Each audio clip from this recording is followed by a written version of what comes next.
Глава 130. Полуликая демоница. Полуликая демоница — это низкоуровневая нечисть, которая получается из престарелой женщины, охваченной завистью к молодым девушкам. Такие женщины не могут смириться со своей старостью и твердо верят, что пожирание плоти и крови молодых женщин вернет их в годы юности. Их излюбленный прием — говорить с людьми тоненьким голосом, притворяясь молодухой. Но все же глаза остаются зеркалом души, и старость не скроешь, как ни старайся. Чем больше живой плоти и крови они пожирают, тем сильнее молодеет только нижняя половина лица, а верхняя, где расположены глаза, напротив, только сильнее стареет, и тем заметнее становится разница между двумя половинами. Но даже сделавшись подобной тварью, полуликие демоны не признают своих ошибок. Селянь, весь мокрый, вылез из воды и только поставил ногу на край чана, приготовившись молниеносно схватить демоницу, как вдруг Цуань-Ичжэнь, будто охваченный вспышкой угасающей свечи, вскочил и сразу нанес удар наотмашь. Полуликая демоница оказалась слишком слабой, тут же повалилась на земь и заверещала: «Пощадите!» Селянь без спешки набросил на себя монашеское одеяние и обратился к ней: «Значит, это ты стащила божество парчевых одежд?» Демоница тут же затратарила: «Не я, не я. Куда мне осмелиться ворваться во дворец Шинью?» И то верно, обычно низкоуровневая нечисть не настолько бесстрашна, чтобы проникнуть во дворец Шинью. Повезет, если из них там не выбьют дух. К тому же, кажется, демоница никак не связана с божеством парчевых одежд, при грубом подсчете ее демонический возраст не превышает 90, а по легенде божество парчевых одежд старше на несколько сотен лет. Селянь спросил: «Но как это парчевое одеяние попало к тебе в руки?» Демоница подобрала платок, вновь закрыла верхнюю часть лица и заговорила тоненьким голосом: «Отвечу Дачану на вопрос. Я прикупила его в призрачном городе. Неужели так можно?» «Прикупить в призрачном городе?» Селянь, помолчав некоторое время, продолжил: «И кто продал тебе эти одежды?» Демоница в ужасе запричитала: «Дачжан, смилуйтесь. Я этого не знаю. Ведь у торговцев в призрачном городе не спрашивают всю родню до 18-го колена, весьма разумно. Если бы для торговли в призрачном городе спрашивали всех предков до 18-го колена, там не было бы столь оживленно. Тварям нужна лазейка, только так они зашевелятся». Селянь задал еще несколько вопросов, но так ничего и не выяснил, только убедился, что полуликая демоница — лишь мелкая сошка, которая сама ничего не знает. «Цин, прикажите своим служащим забрать ее». Однако Цуань-Ичжэнь возразил: «Не выйдет. В моем дворце нет служащих. Ни одного». «Вы никого не выбирали себе в генералы?» Цуань-Ичжэнь ответил совершенно спокойно: «Ни одного». Оказалось, что этот западный бог войны всегда действовал в одиночку и ни разу не избрал себе генерала. Даже простого помощника в мелких делах у него не имелось. Селянь, к примеру, не мог себе позволить никаких служащих, а Цуань-Ичжэнь, скорее всего, просто отличался странным нравом. Поэтому принцу пришлось самому достать глиняный горшок и посадить туда полуликую демоницу. Затем Селянь взял из рук лан и на парчевое одеяние, расправил и внимательно осмотрел. Брови принца непроизвольно нахмурились. Темная ци действительно окружала одеяние, но, как бы это сказать? На взгляд Селяня эта темная ци только стекала по поверхности, будто ее нанесли подобно толстому слою пудры или румян, а вовсе не сочилась изнутри. Интуиция подсказала Селяню, что эта вещь не так уж опасна, как говорится в легендах, и все же принц сохранял крайнюю бдительность. В этот момент Цуань-Ичжэнь подошел, бросил взгляд на платье и сказал: «Фальшивка». Селянь замер и спросил, что это значит «платье, фальшивка». «Настоящее божество парчевых одежд я видел. Оно намного опаснее этого». Селянь удивился: «Когда вам приходилось его видеть?» На самом деле свидетелей не так уж мало, но никто из них не может распознать настоящую тварь. «Почему вы так твердо убеждены?» Цуань-Ичжэнь, однако, ничего ему не ответил. Как раз в этот момент принцу пришло сообщение по духовной связи от Линвэнь. Ее голос зазвучал у него в голове: «Ваше Высочество, мы получили сведения, что в 20 ли к западу от монастыря водных каштанов обнаружен мелкий демон с божеством парчевых одежд в руках. Будьте любезны, возьмите на себя труд отправиться туда и проверить. Опять. Ну хорошо. Принц взглянул на Цюань Ичжэня и незаметно спросил: «А, кстати, еще кое-что. Линвэнь, Цин когда-то видел божество парчевых одежд, Цин?» «Ох, да не просто видел. Случившееся с ним намного хуже, чем увидеть. Как это понимать, ситуация довольно сложная. Не знаю, приходилось ли вашему высочеству слышать об этом. Богом войны, ответственным за Запад, первоначально являлся не Цин. Им был Инь-Юй. Селянь вспомнил, что повелитель ветров когда-то рассказывал ему об этом, пока срывал с себя одеяние в доме блаженства. Сердце принца невольно охватило горестное чувство. Я слышал. Говорят, что двое высочеств когда-то были соучениками одного учителя, Шиди и Шисюном. Выяснилось, что до Вознесения Инь-Юй был первым учеником своего учителя. Однажды он встретил совершенно дикого мальчишку, скитающегося по улицам, и в благородном порыве уговорил учителя забрать его в ученики. Тем беспризорником и был Цюань Ичжэнь. Несколько лет, пока они учились вместе, Инь-Юй, можно сказать, с большой заботой относился к Цюань Ичжэню. Он вознесся первым, а юношу избрал себе в генералы. Линвэнь заметила: «Цина вы несколько раз видели раньше». Наверное, уже поняли, что он немного. Селянь продолжил, бесхитростен. Это ведь хорошо. Линвэнь усмехнулась: хорошо или нет, зависит от человека и от ситуации. Кому-то может показаться, что он излишне своеволен, что у него отсутствуют манеры, что он не уважает никого. И если бы в первые годы Вознесения его высочества Инь-Юй не брал на себя ответственность и не сглаживал его поступки, неизвестно, сколько раз ему задали бы нешуточную трёпку. Селянь погрузился в размышления. Следовательно, отношения между двумя высочествами были довольно хорошие. Вначале да. Но вот беда, впоследствии Цин вознесся на небеса своими силами. Оба вознеслись на западе, как же с этим быть? В итоге они договорились, что будут вместе отвечать за эту сторону света. Шисюн и Шиди вместе властвуют на одной территории, звучит как прекрасная легенда. Однако все же на одной горе двум тиграм не ужиться. Для сравнения, природные данные Инь-Юя позволяли ему пережить одну небесную кору, ниспосланную с небес, и такой человек попадается 1 на 10 тысяч. Тогда как потенциал Цюань Ичжэня позволял ему выдержать 3 небесные кары, и даже среди миллиона такого трудно сыскать. Вначале все было не так уж плохо, разницу никто не замечал.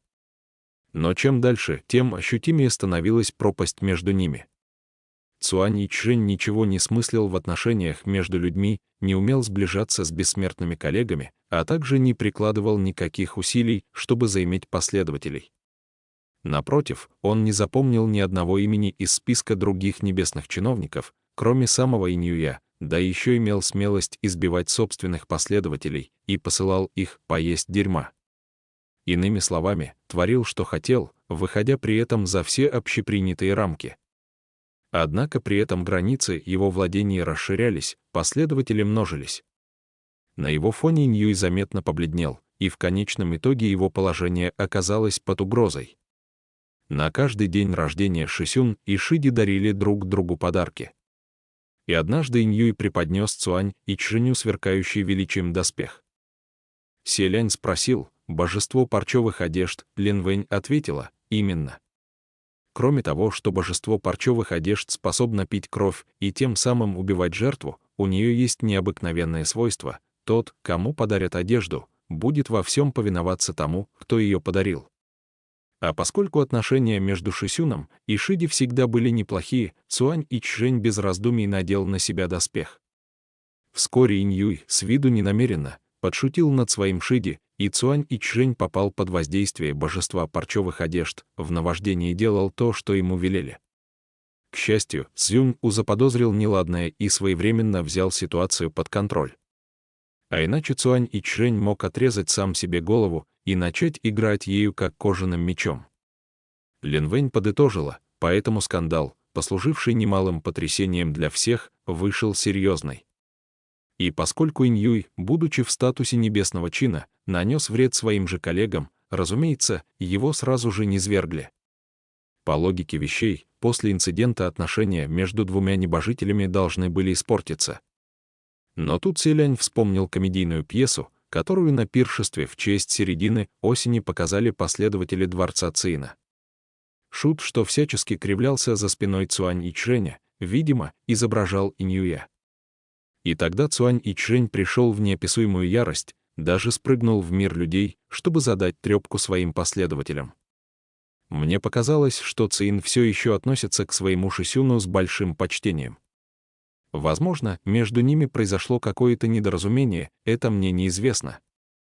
Недоразумение или нет, а его низвергли уже многие годы назад. Кому теперь есть до этого дело? Селянь покивал и уже собирался попрощаться, как вдруг Лин Вэнь добавила: «Постойте. Ваше Высочество, еще кое-что я не договорила». В 60 ли на восток от монастыря водных каштанов также замечен неизвестный с божеством парчевых одежд. Селянь, это уже далековато, но почему замечен еще кто-то, еще не все, слушайте внимательно. Замечены случаи в 42 ли на северо-запад, в 15 ли на юго-восток, в 22 ли на север. На одном дыхании Лин Вэнь назвала более 20 различных мест, затем добавила: кажется, на данный момент это пока все. Когда она закончила доклад, Селянь уже успел все позабыть и немного опечалился. На этот раз эффективность вашего дворца довольно высока. Только на данный момент. Пока. Значит, появится еще. Неужели в призрачном городе божества парчевых одежд продаются целыми партиями? Должно быть. В призрачный город приходит множество странствующих торговцев, о которых ничего не известно. Часто под фальшивой личиной они продают подделки, затем, продав все, меняют облик. Поэтому обыкновенные путники не станут покупать там непроверенный товар. Однако немало демонов надеются наткнуться на старинные ценности, и всегда кто-то считает, что именно ему повезет. Когда божество парчевых одежд украли, очень много мелких торговцев мира демонов узнали об этом по своим каналам и решили воспользоваться моментом, чтобы обмануть покупателей. Взяли первую попавшуюся одежду и назвали ее божеством парчевых одежд. Самое невероятное, что множество демонов действительно купили их товар, а потом сразу же решили на ком-то испробовать. Это прибавило нашим работникам, ответственным за сбор информации, немало хлопот. Вся эта неразбериха в самом деле только мешала в поисках настоящей твари. В округе возникло сразу такое множество парчевых одежд. Как узнать, какие из них настоящие, но раз уже это задание поручили им, придется придумать способ, как его выполнить. Селянь произнес: «Начнем с ближайшего. Проверим каждое место по очереди». Селянь не имел магических сил, Цуань Ичжэнь не умел рисовать поле сжатия тысячи ли, и ни у кого из них не было помощников генералов. К счастью, ближайшее место из доклада Лин Вэнь располагалось всего в 5 ли от них, это была заброшенная красильная мастерская. Приняв решение отправиться туда, они без промедления вышли в ночь. Селянь велел Лан Ину оставаться в монастыре водных каштанов, но тот все-таки по своей воле пошел за ними, никак не желая возвращаться. Подумав, что их поход нельзя назвать опасным, а даже наоборот, для Лан Ина это возможность набраться опыта, принц решил взять его с собой, поскольку в будущем собирался обучать мальчишку самосовершенствованию. Троица некоторое время шла в ночи, когда впереди вдруг послышались странные вздохи: «Эй-ух, эй-ух». Услышав знакомый звук, Селянь остановился. Из тумана постепенно показались очертания чего-то огромного, а также 4 тусклых призрачных огонька, которые парили в воздухе и вращались во все стороны. Цуань Ичжэнь, кажется, приготовился драться, не задавая вопросов: «Одолеем врага, там поговорим». Но Селянь остановил его со словами: «Все в порядке. Я их знаю». Как и ожидал принц, перед ними возникли 4 золотых скелета, несущие паланкин. Цуань Ичжэнь, судя по всему, никогда не видел подобных удивительных вещей, он широко округлил глаза, и даже его взгляд ярко заблестел. Главный скелет протянул: «Вы, его высочество, наследный принц государства Синьле?» «Да», — ответил Селянь. «У вас ко мне какое-то дело?» Золотой скелет продолжал: «Нет, нет, просто нам с братьями нечего делать. Хотели спросить, не желает ли его высочество воспользоваться нашей помощью, раз ночью отправились в дорогу, путь был недалек». И Селянь хотел вежливо отказаться, но тут Цуань Ичжэнь воскликнул: «Хорошо!» И весь в нетерпении забрался в паланкин. Кажется, юноша очень хотел прокатиться в великолепной диковинной повозке.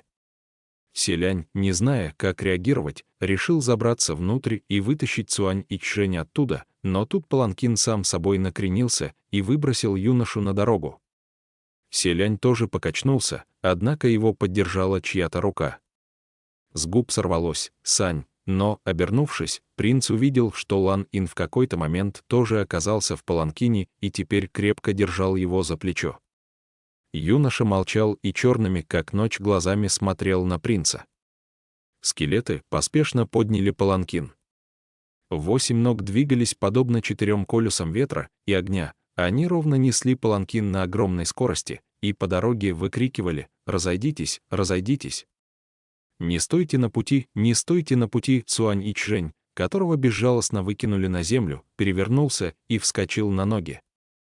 Юноша не сдавался, он приготовился запрыгнуть в паланкин на ходу, но скелеты бежали слишком быстро, и у него никак не получалось их догнать, пришлось бежать следом. Видимо, ему в самом деле очень сильно хотелось прокатиться в паланкине, насладиться поездкой. Глядя, с каким усердием молодой небожитель гонится за ними, Селянь проникся к нему жалостью. Принц ощутил себя, будто обижает ребенка. Конечно, он прекрасно понимал, что паланкин — собственность Хуачена, и, возможно, тот не хотел бы, чтобы другие небожители в нем катались, но все же не выдержал и спросил: «Послушайте, нельзя ли посадить к нам еще одного пассажира?» Скелеты протяжно выкрикнули: «Никак! Никак! Можно только 2». Словно на колесах ветра и огня они бежали еще какое-то время, а Цуань Ичжэнь едва поспевал за ними. Оказавшись на месте, золотые скелеты высадили Селяня и Лан Ина, вновь подняли паланкин и мгновенно удалились. Цуань Ичжэнь, которому так и не удалось посидеть в диковинной повозке, выглядел ужасно раздосадованным и все с жалостью смотрел вслед паланкину. Селянь, едва спустившись вместе с Лан Ином на землю, услышал впереди печальные причитания, разносящиеся по округе. Звук исходил из заброшенной красильной мастерской. Селянь испытал крайнее любопытство: разве им не сказали, что ночью здесь нет ни души? Подойдя ближе, принц расслышал, что это были за причитания: «Недостойный больше никогда не посмеет во владениях уважаемого градоначальника Хуа торговать подделками. Правда, не посмеет. Только, прошу вас, передайте уважаемому градоначальнику Хуа, что эти фальшивые парчевые одежды мне достались от других демонов». Я тоже пострадавший. Троица приблизилась к мастерской. В тот же миг из нее вышел человек в черных одеждах и маске демона. Кажется, он уже давно ожидал их здесь. Чуть склонив голову, он произнес: «Ваше Высочество, наследный принц». Голос принадлежал тому самому демоническому посланнику, который поймал Лан Ина и привел к Селяню в Дом Блаженства. И в прошлую их встречу на его руке Селянь видел проклятую конгу.